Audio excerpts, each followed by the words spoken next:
The Battlefield 2042 beta is about to drop. Preload begins on October 5th. It will be playable on from the 6th for people that have pre-ordered, and it will be available from the 8th for people that have not pre-ordered the game. So it is free for everyone. It's going to be available on PC, PlayStation, Xbox, and in fact the PC version will be available on Steam and the Epic Game Store as well as EA's Origin. And it's actually being released on all those platforms on the same day as far as I can tell. You don't get it any earlier for ordering on EA Origin or anything like that, which is a nice touch.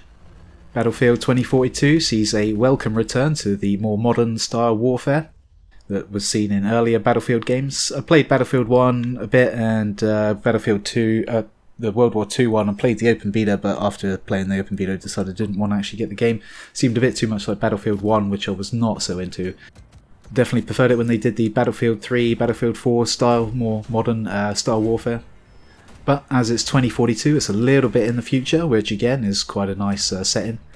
And the beta is in fact going to feature the classic Conquest mode on Orbital, according to the FAQs.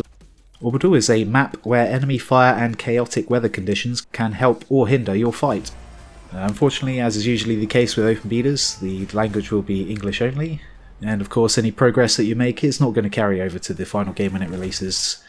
As I said, you get it a couple of days earlier if you pre-order the game. It does also go for people that pay for EA Play. So if you're an EA Play member, you will also get to play the game from the 6th.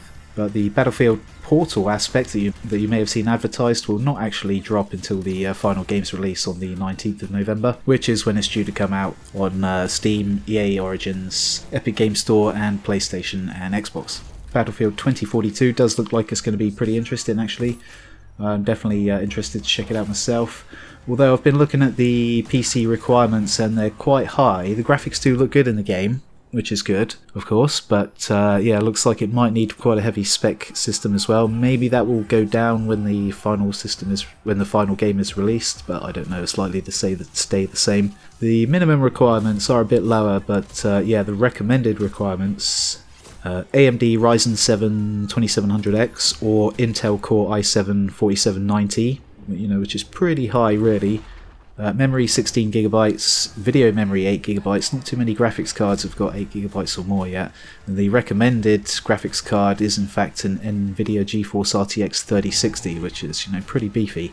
And the AMD Radeon RX 6600 XT. And of course, looks like it only works on DirectX 12, which means you've got to have Windows 10, I believe. An online connection is of course required, and it says the hard drive space required is 100GB, and it also recommends an SSD as well. It's quite a big download, but these days that's to be expected really. That's pretty much standard.